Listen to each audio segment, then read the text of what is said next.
Nickelodeon Cup that slimes Nick's newest stars, Doug, Rugrats, and Ren and Stimpy. 1994 introduced the network's Nicktoons, Doug, Rugrats, and a third show called Ren and Stimpy, all of which helped Nickelodeon become a household name. But there was a problem. One of the creators behind one of these flagship shows was a bad egg. Accused of, but not limited to, workplace harassment, bullying coworkers, abusing his power to groom minors, and not to mention his inability to make a deadline. She's underage, Tim. Yeah, very nice. Hey now. That creator's name was John Chris Falusi, and I could go further into detail about his interesting habits, but I'd rather not stray from the point. As a result of all of these things, Nickelodeon wouldn't end the series itself, but instead, they would fire the creator and let another company take over for him. Feeding propaganda to children around the world through the form of the animated cartoon. Animation takes a long time to do, and if he can't make a deadline then, they'd find someone else who could. And they did. They put out the fire before the house burned down. Problem averted, right? The problem that was John? Yes. The problem soon to come? No. It was the 90s, before the internet had a chance to take off. Removing one bag egg was as simple as a solution as you could get. After all, it isn't like the whole network was built around him. But what if it was? What if a network was naive enough to do that? Surround an entire network around one creator's work. Put literally all of their eggs into one basket and subsequently have the entire network live or die based on one man's actions. No multi-billion-dollar network would do something so careless, right? Right?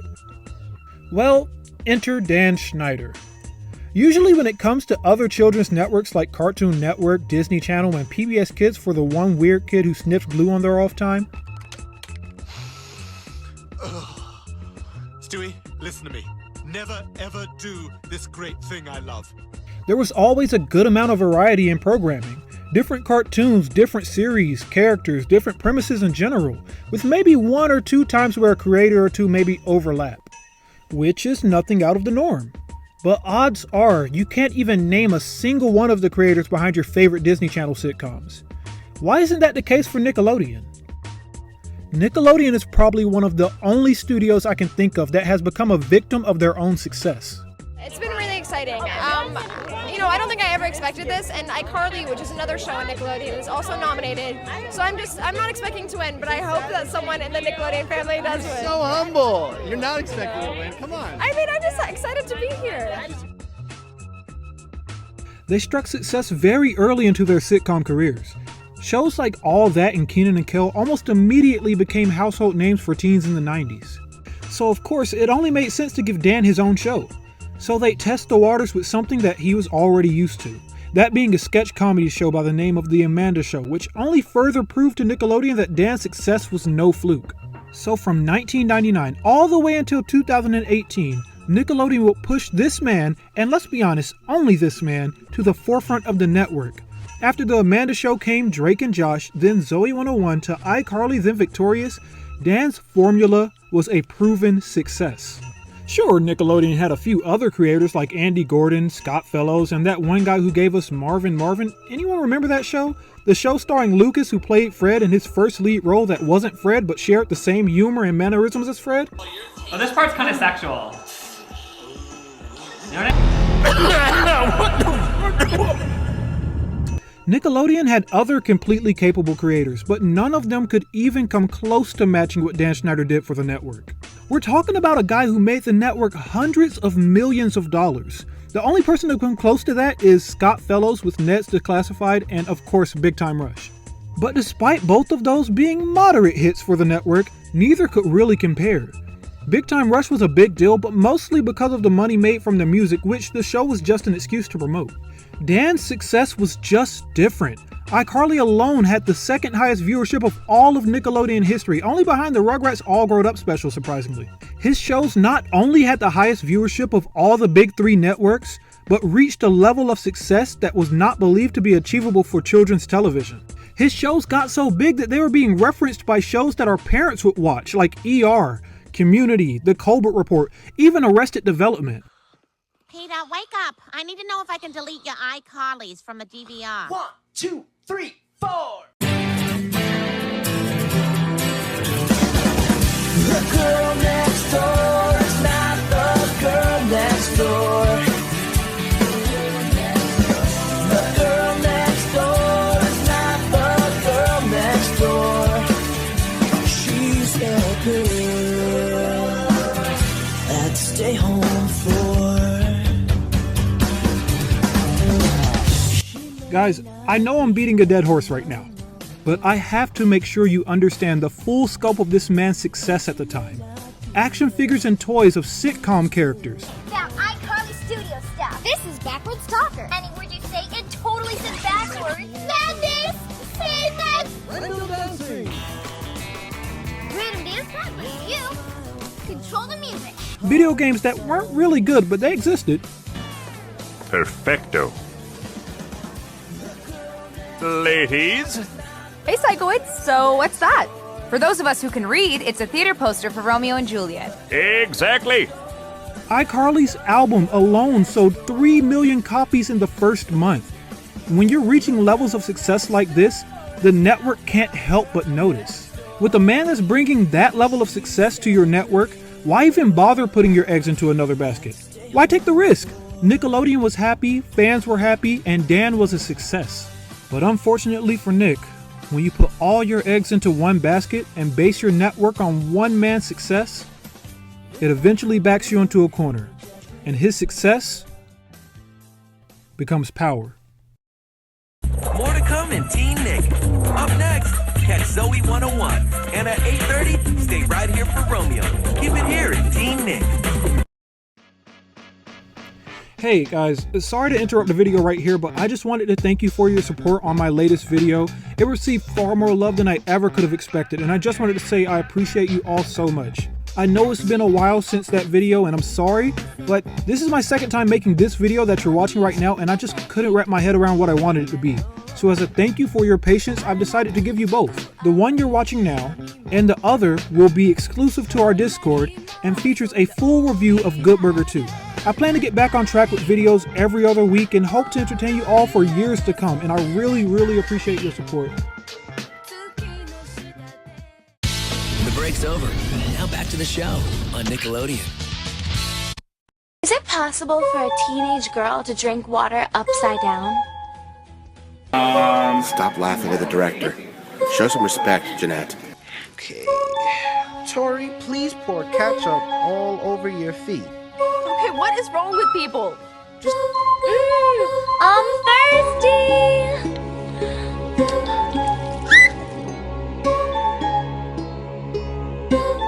In. Alright. There we go.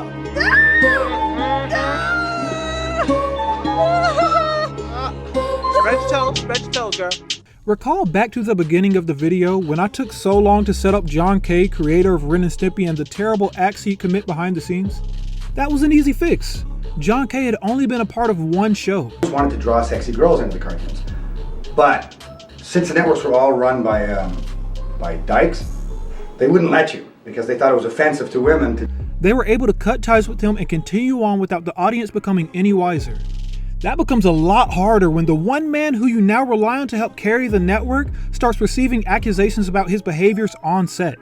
Accusations of sexual harassment, fetish content, intended sexual humor, enabling underage drinking, and more. And to be completely fair, he hasn't been convicted of any major crimes. Most of the ones I've listed he's admitted to. But that stuff hadn't come to light just yet. To the world, Dan Schneider could do nothing wrong, especially on camera. But with each success, he was starting to build up a reputation for what he did behind it.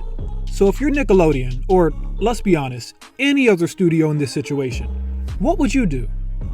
You've put all of your eggs into one basket, and the state of the network rests on one man's reputation. Do you fire him? I'm sure a lot of people at the studio felt that way, but when you're dealing with tens of millions of dollars, it isn't always that easy.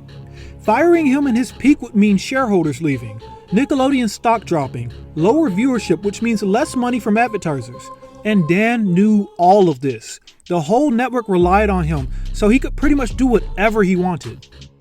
The ball was in his hands. Most cable networks share studio lots, but since Dan was making the money, he was able to demand his own.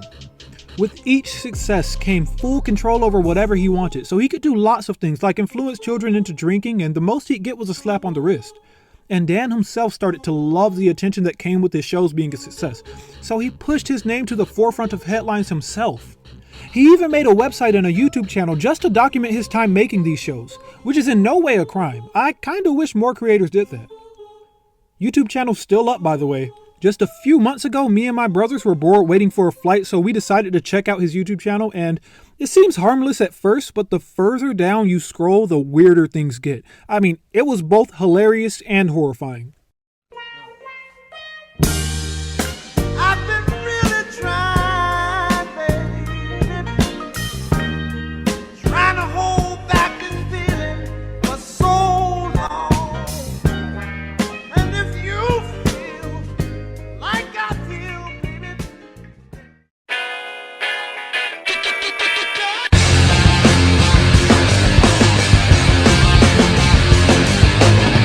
I wanna paint a picture. Lights off with no more reason. And you know what? It's not even entirely Dan's fault. Nickelodeon created an environment where Dan Schneider could do just about whatever he wanted. Because Nickelodeon's own insecurity and inability to get out of their comfort zone led to Dan being the network's driving force. In the same way that the success of SpongeBob led to Nickelodeon only ever playing SpongeBob and pushing any other cartoon to a different channel like Nicktoons Network, which I've already made a video on, link will be in the bio if I even bother to remember. Nick's over-reliance on what is successful and their insecurity in what is uncertain and their inability to try anything new is what brought them the most success, but also set them up to fail. So as the years went by and Dan started to descend from the peak, Nickelodeon had no leg to stand on, releasing shows that were only declining in ratings and reviews, like Sam and Cat and Henry Danger, all the while the accusations were only getting louder as social media called for his firing. The network was left with no choice. Dan Schneider was no longer bringing in the money the higher-ups desired, so it was time to cut ties. Not before giving Dan a $7 million payday, because that makes total sense. Wait a minute. I'm white. So with Dan gone, that meant the cancellation of his at the time current show Game Shakers, and that left no remnants of the Schneider name on the network. To be fair, that was for the best. Network television was and still is dying. Most of the shows me and you grew up with were long over. Streaming was taken over, and putting the choice of what people wanted to watch back into the hands of the people. Nickelodeon being the #1 channel out of the big 3 children's networks was starting to mean nothing in a world where television itself means nothing. The competition had already moved on to streaming. Netflix was clearly the head of the table. Disney put all of their content on Disney+, and most of Cartoon Network's catalog went to Max before they decided to remove it anyways. Nickelodeon had to find a new way to thrive in the streaming wars. Just because they parted ways with Dan, doesn't mean they'd have to part ways with his IP. So they wouldn't. Paramount would drop their own streaming service and bring back a number of the shows that Dan made so successful. Saturday, it's a new age of iCarly. Our connection is really cerebral. Yeah, we're done. Look at Spencer with his waiters and his remodeled apartment. Still just a regular guy. Gold leaf martini? Yes, please. 2 divorces and a failed startup later, I'm back living with my mom. Freddie, I put your warm milk in your thermos next to your bed. Watch the first episode of the new iCarly, Saturday at 9:30 on Nick at Night.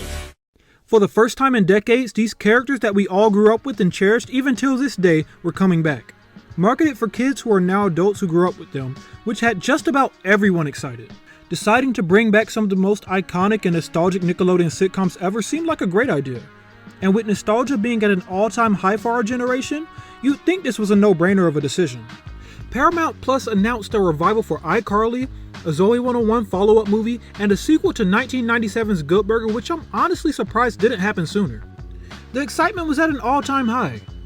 But as soon as these revivals started to come to fruition, it was made clear that Nickelodeon's attempts at replicating Dan's work was not going to be an easy task. Nickelodeon's anti-Dan Schneiderverse would launch in 2021, starting with their iCarly revival, which was met with very mixed reviews. Wait, is this water? You wish it was water? Get it together. He brought Chuck here to throw you off your game. Oh, you're right. Just breathe, Spency. Take a sip of water. You wish it was water. Come here, you little demon! Out! Stop that! Get him out of here! You want the truth! You can't handle the truth! It was clear from the start that this show was going to be very different than what came before. But with the absence of certain main characters from the original, it just unfortunately always felt like something was missing. I like Millicent and Harper though, but I assume most fans of the original dropped off because iCarly just wasn't the same without Sam. A couple years ago, Sam moved away, and I just really miss her. I myself finished the entire series, but even I can understand why it failed to grab OG fans. Die-hard fans like myself watched, but Paramount already knew that we would. The problem was building an audience from there, and it unfortunately failed to make any new audience care. Despite this, the crew would try their hand at 2 more seasons, both of which I personally think did a slightly better job than the first, but the damage of the first season was already done. I just want to make things again. You don't need a partner to do that. Yeah, I don't need a partner. I need Sam. But she's off following her bliss with that biker gang. The Obliterators. Hope she's okay. It's Sam. I hope they're okay. Leading to the crew's desperate attempt at ending the 3rd season on a major cliffhanger to try and push Paramount into picking it up for a 4th season. Valid effort, but that type of risky decision left all of the established fans unsatisfied with the story and disappointed by its cancellation. Oh my god. Oh my god. Oh my god. Mom? You got a mom? The next damn related creation they bring back is Zoey 102, with the movie that would serve to show us where these characters are now. Having split up after high school, Zoey and all of her friends were invited to the wedding of Quinn and Logan while Zoey tries to save face because she isn't particularly happy with where she is in life right now. Zoey 102 released on July 27th of 2023 and was received even worse than iCarly was. A 56% from critics on Rotten Tomatoes and a 44% from the audience. It was clear that this wasn't going to be the hit that Nickelodeon wanted it to be. I personally have yet to see anyone online besides fan pages say anything good about it, which is wild considering the fact that I actually really like this movie. At this point it was clear that Nickelodeon was losing people. The gimmick of bringing these shows back wasn't working in the slightest. It has seemed the task of recreating these franchises without the very person who made them special to begin with was far harder than it seemed. 2 swings, 2 misses. But Nickelodeon did have an ace up their sleeve. On March 17th of 2023, Nickelodeon and Paramount Plus announced a sequel to the 90s hit Good Burger.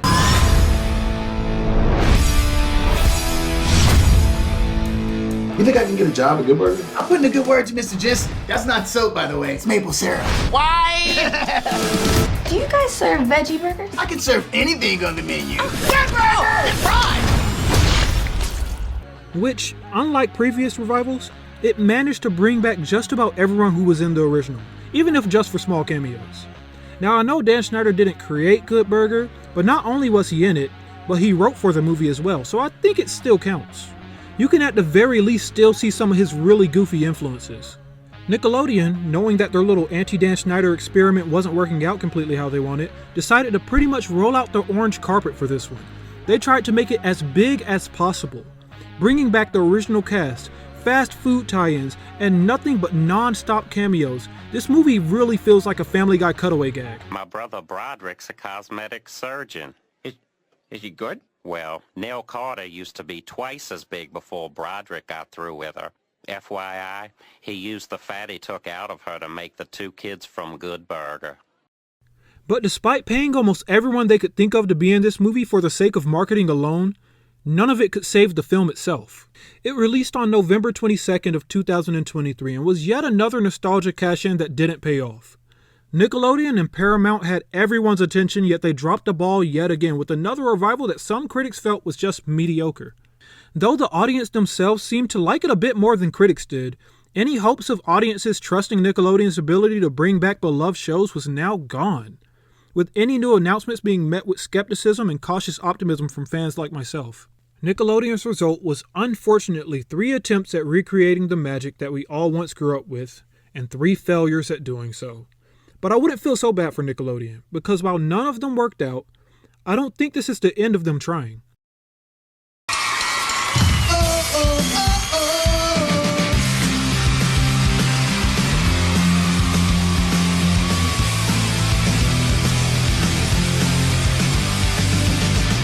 There will be no rules tonight.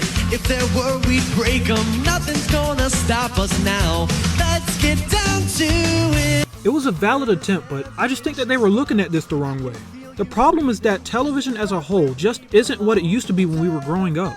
As kids, the only options we had were what channel we choose to watch. The programming on that channel was decided for us. But as adults, we have an unlimited amount of television shows, movies, and all different types of programming to choose from. We live in a time with so much variety that people are far less likely to give a show that they aren't feeling a second chance, let alone a season worth of second chances. I feel like this is especially true when it comes to sitcoms.